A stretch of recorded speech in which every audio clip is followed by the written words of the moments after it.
G'day, everybody out there in the world. It doesn't matter where you are. I've said it before and I'll say it again. You can be a part of the AussieVerse. And tonight I'm doing something a little bit different where I thought I'd show off some slabs.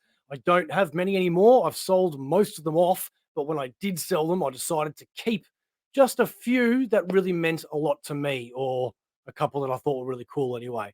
So, yeah, thought I'd show them off because we never really get a chance to. And why the hell not?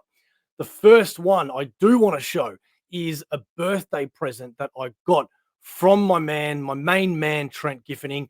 He surprised me one day because he was a cheeky little bugger and he was interested in flipping some comics one day. And he made me do all this research trying to find how much a certain comic was worth. And when we did all that and he bought it and it got sent to him, I gave it to him and I've gone, there you go, man, here it is.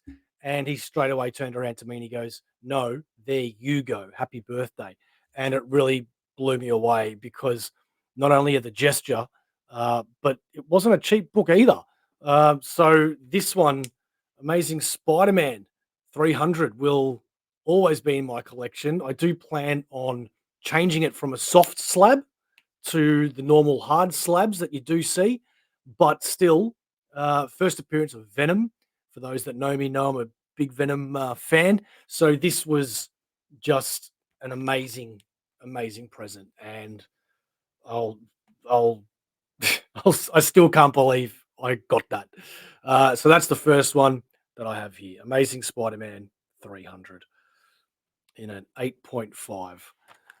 The next one that we have here, I'm going to go past these ones, is I went to a Comic-Con here in Australia and I bought a blank variant of Amazing Spider-Man #1, one of the many different reboots of Amazing Spider-Man, not that Amazing Spider-Man #1.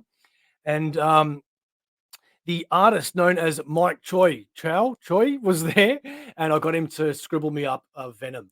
And I got that slabbed and sent back to me, and that came back as a 9.6.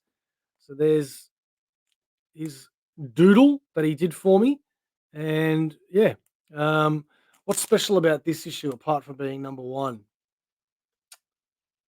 Nothing. Cool. I was looking for things on the front there, but yeah.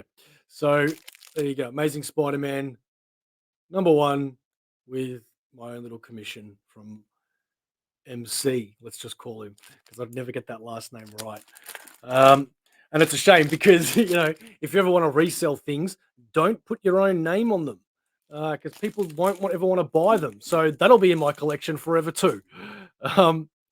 After that, we have one that I wanted forever, and I never thought I'd be able to get it because it's quite expensive. I did have to go on a little payment plan to be able to grab it, but I did finally manage to get one, and I doubt I'll ever sell this one as well. And that is Venom Lethal Protector Gold variant. They have a red one.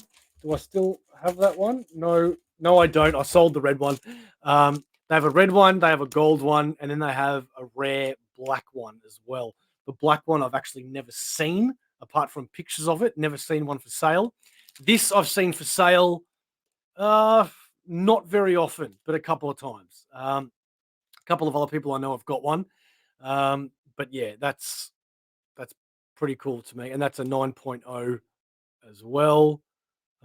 Again, all these are Halo slabs, at least the ones that I've shown so far. And we know in America they're not big fans of those. Actually, yeah, okay.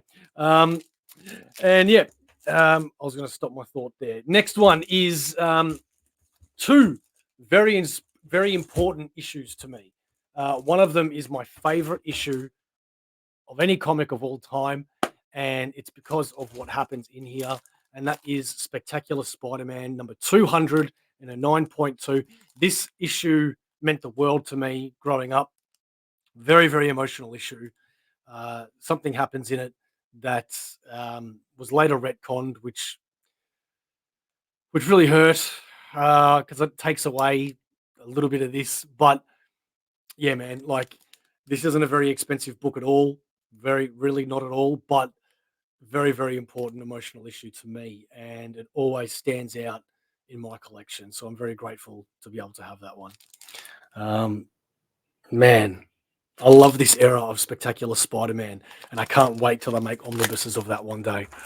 The next one that meant a lot to me was, this is one of the first comics I ever read as a kid when I learned all about Venom and Spider-Man and all that, and that is Amazing Spider-Man 375, foil cover, just like the Spectacular. Again, not that much of an expensive comic, but it is the first appearance of Anne Wang, if I'm not correct. If I'm correct, no, it doesn't say that on here, but I thought it was. One of the other things that I love about this, if people have know this issue, is there's one moment where Eddie Brock is standing over Spider-Man, and he's got the symbiote, and the symbiote's made a jacket as his clothes, and that jacket was so cool, man. I always wanted to go out and make an exact replica of that jacket, and I haven't yet, but one day I hope to. Anyway, Amazing Spider-Man, 30th anniversary of Amazing Spider-Man, 375, 9.6. I love that slab. I love it. I love it. So all of these I'll never be selling. This next one is purely because I loved the whole Earth X trilogy saga. I remember buying every issue of that when it was coming out when I was a kid. Every cover was Alex Ross, and there was one cover that I just always loved. It is not the misprint one that they did, which has a bit of a story behind it with an artist or a writer or somebody, I can't remember who, putting in some defamatory remarks about other characters in the book. You can Google that yourself and find out the exact story behind that, because it vanishes from my fish memory right now. This is just the normal cover, and I got it because I just love the cover, and that is Universe X Spidey. I love that evil looking Spidey there. This was a one shot out of that Universe X series. I've got both omnibuses, and yeah, it's a great story, man. Great story. And the last two, the reason why I'm doing this video is because I recently won a slab that I was very happy to get, because it's my favorite character of all time, Mr. Ben Reilly, the Scarlet Spider. It is his first appearance ever in a comic book. Not Ben Reilly, but Scarlet Spider. And this one is actually CGC. So there we go. Web of Spider-Man 118. Very big thanks to my mate Tim Weiss for hooking me up with this one. Web of Spider-Man, his very own first solo. I already had this one raw, which means unslabbed for those at home that don't know. But now I've got it slabbed, and this is just absolutely fantastic, which leads me to the last one. A mate sold me this next one a while ago, and I sold it back when I sold all my slabs. And when I told him I got this one, he goes, "Oh, that's going to look great with your other one." And I went, "Yeah, it is." An immediate feel of guilt just came over me, and I messaged somebody if they still had the slab that I sold them a while ago, and they've gone, "Yeah, I do. Do you want it back?" And I went, "Yeah, I do." And he sold it back to me, and that is Sensational Spider-Man 1, the first appearance of Ben Reilly as Spider-Man. So putting them both together, boy, and you got a good couple of pair of slabs. And that's it, man. They're all my slabs. I really doubt I'll be getting any more, because, like I said, these are purely just for memory's sake. It's not for money. It's not for later on values or anything like that. These are just the ones that are important to me. Yeah, and thank you very much for watching. You got any other ideas or anything else you want us to show? Because I've got a lot of stuff that I don't ever show off, pops and single issues and statues and things like that. It never really occurs to me to show that stuff off. Let me know on Instagram right there, and you can hit us up, TikTok. Don't know why you hit us up there. It's more just a viewing platform in it, but you can hit us up there apparently. Facebook, AussieVerse for life, always is, always will be. A51 Designs, makes us look good, makes us look pretty, and sponsored by Comx as always. And remember, the die is cast. It doesn't matter where you are. You can be a part of AussieVerse. Just hit us up and let us know. Thank you very much for joining. I hope you enjoyed this quick little video. Catch you next time. End.